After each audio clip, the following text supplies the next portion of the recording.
welcome to part 3 of Africa's premier sports video podcast, the Three Quarters Podcast.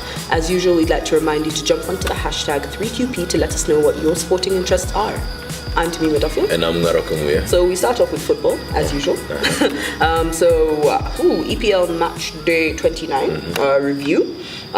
So Tottenham, Arsenal, 1-0. Bournemouth, Man City, 1-0 to Man City. Man U versus Southampton, 3-2 to Man U. And Fulham versus Chelsea, 2-1 to Chelsea. Biggest game of that weekend was the North London derby, between Tottenham Hotspurs and Arsenal. Spurs were hosting this when Arsenal raced off to a lead. Aaron Ramsey scoring it. And then Harry Kane penalty. Foul by Shkodran Mustafi. And Harry Kane leveled up matters. And then, in pure dramatic fashion, like a derby, he's expecting a derby, penalty in the last minute to Arsenal. And Pierre-Emerick Aubameyang squanders a chance. He already saves it. So, Arsenal should have won this game, if you ask me. There's some people who say that there are very dubious calls on both sides, granted. There are people who say the penalty decisions were dubious on both ends. I tend to agree with it. But you're presented with a chance, you take it. And that's what Spurs did, Arsenal did. In the recent past, Tottenham are the ones who've been having the upper hand over Arsenal when it comes to the North London derby. And everyone was expecting now that with the change in management of Arsenal, things are going to be changing. But guys need to realize that Spurs have become a force to reckon with. So it's not going to be easy for Arsenal going forward. As for the other results, I expected it. Man United was a close shave for them, but they were able to pull it in the dying minutes. Yep. Yeah. So this is how match day 30 looks, and the predictions. Yeah. So Southampton take on Tottenham. 22% on Southampton win, and 52 on Tottenham. Yeah. Man City versus Watford. We've got 83 on Man City and only 5 on Watford. Liverpool versus Burnley. 83 again on Liverpool and only 5 on Burnley. Chelsea versus Wolves. 59 on Chelsea, 18 on the Wolves, and I think the one that everyone's waiting for is Arsenal versus Man United. 40% on Arsenal and only 33 on Man United. That's Do you shocking. agree? On the day, these big games are always on the day.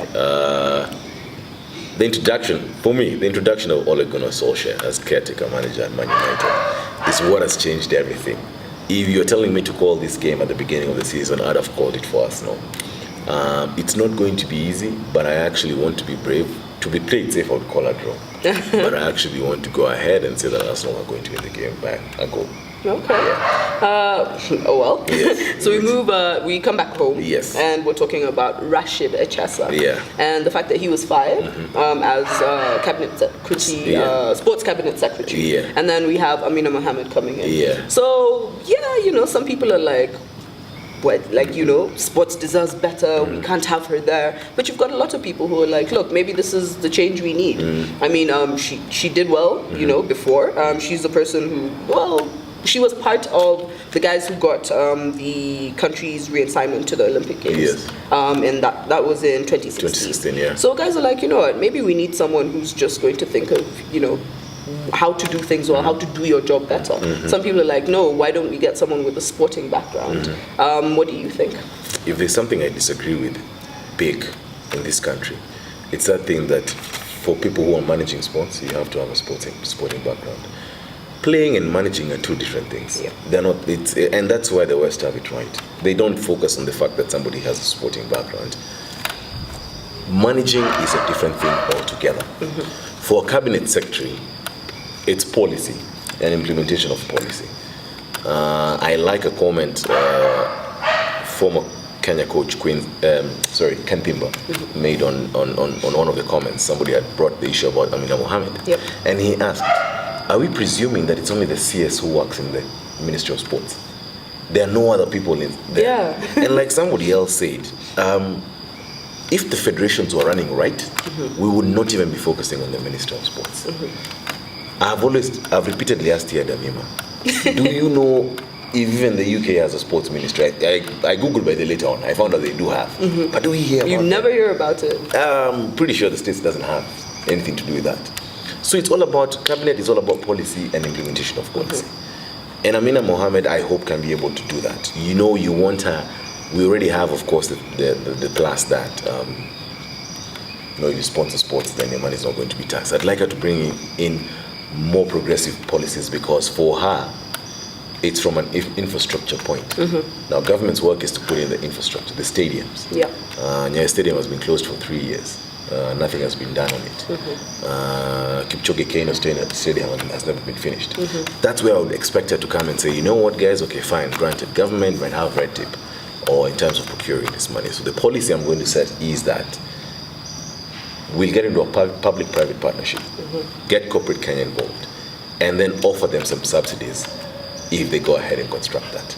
That's what I would expect her to do, because cabinet work for her is going to be to set up the infrastructure in sports.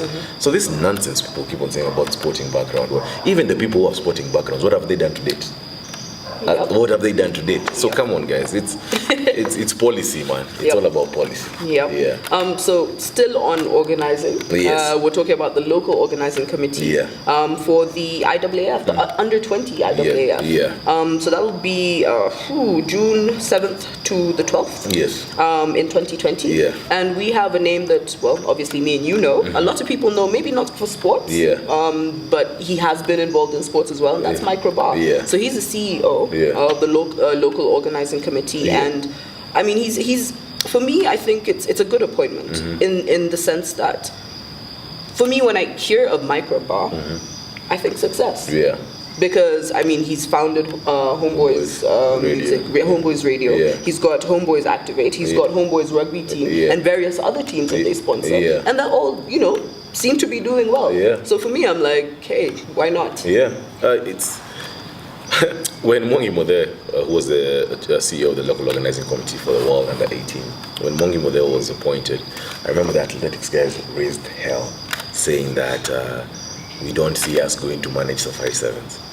Very stupid argument. It flies. It flies, by the way, Damima, in this country, but it's a very stupid argument. And I liked what then sports minister said. He said, that is Dr. Hassan Wario, he said, this is not about playing, it's about managing. It's about doing your day-to-day work. And we saw what Mongi Mother did. I'm sure there's going to be a bit of noise with the appointment of Myke Rabar. You can be sure that the athletics guys are going to make noise because he is from rugby. He served as a director on the union in a time when the union was pretty successful, I must say. He's run a very successful business, as you said. Started Homeboys maybe about 20 years ago, and look at where Homeboys Radio is, one of the leading radio stations in the country. He's been able to invest in rugby. He has a whole rugby team. And for those of you guys, or those guys who don't know, travel to Kisamis and see what he's doing there in terms of setting up a home for Homeboys Rugby. So this is somebody who's very successful in business. And this is all about running business. And I think Myke Rabar is going to do a very good job. He's going to do an excellent job. So stop making noise. Just keep quiet. I completely agree. I congratulate Myke Rabar on everything that he's doing and all the appointments that he's getting, because it's just his hard work that's paying now. So we move on to our bonus topic, and it's basically something that has come up time and time again, on and off the podcast. And this is whether the man of the match should come from the winning team. And to be honest, I want you to go first because I want to counter it. No, you go first. I'll counter it. Man, I hate that's this. it. You go but first. So basically, I mean, I've always been of the school of thought that the man of the match should be the most outstanding player, whether or not your team won the game. And that's because, like, while I understand that, yes, you're like, no, but if you are the most outstanding player, then you should have contributed to your team's winning. But then you see, I look at games where there's like zoning, things like netball, things like hockey, things where, say, if you're maybe if you're playing a position like goal defense, you're not allowed to go into certain other zones.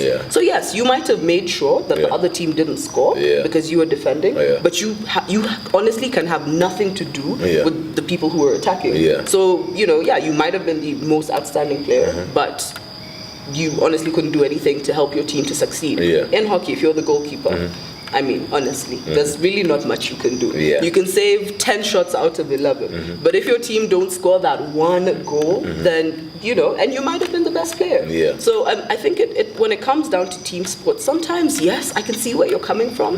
And yes, you should be able to contribute to your team winning, but that's not always the case. And that's why I go with, I mean, if you belong to just a really weak team and you play very well, you're in high school or whatever, you're still going to shine. You're still still going to, you're definitely going to stand out when we're looking at both teams, but your team might not win in the end?